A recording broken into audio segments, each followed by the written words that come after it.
அது மட்டுமல்ல, இன்றைக்கு இன்னொருத்தர் பேசுறார், சிதம்பரம் பேசுறார். காலையிலிருந்து டிவியில் ஓடுது, சன் டிவியில் நேரத்திலிருந்து ஓடுது. எடப்பாடி பழனிசாமி ஏற்கனவே முதலமைச்சராக இருந்தார், பிரதான எதிர்கட்சி தலைவராக இருந்தார். இன்றைக்கு அமித்ஷா சொன்னார் நடந்துருக்குமா அப்படின்னாரு. நடந்துட்டு இல்லை. அவர் சொன்னார், அவர் சொன்னபடி அவர் கொடுத்த வாக்குறுதியை நிறைவேற்றிட்டார். இனிமேல் என்ன முகத்தை வச்சுட்டு இருக்க போறீங்க? நாட்டு மக்கள் எப்படி பார்ப்பீங்க?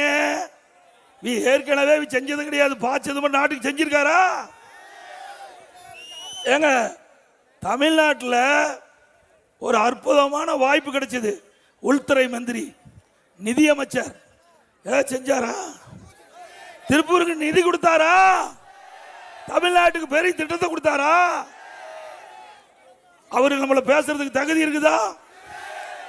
ஏங்க, எவ்வளவு பெரிய ஆப்பர்ச்சுனிட்டி, எவ்வளவு பெரிய வாய்ப்பு. ஒரு நிதியமைச்சர், இந்திய நாட்டுடைய நிதியமைச்சர், தமிழ்நாட்டில் பிறந்தவர், தமிழ்நாட்டு மக்களால் தேர்ந்தெடுக்கப்பட்டவர். அப்படி இருக்கும்போது தமிழ்நாட்டுக்கு தேவையான நிதி அள்ளி கொடுக்க வேண்டாம்? கொடுக்க முடியாது, மனசு வராது. ஓட்டு வாங்க வரைக்கும் என்ன வேணாலும் பேசுவாங்க. ஓட்டு வாங்கிட்டா மக்களை மறந்துடுவாங்க. அப்படிப்பட்ட தலைவர்கள் தான் நம்மள விமர்சனம் செய்யறாங்க.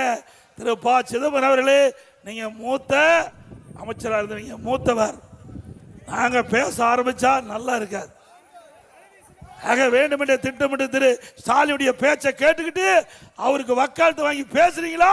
வாங்கி கட்டிக்குவீங்க.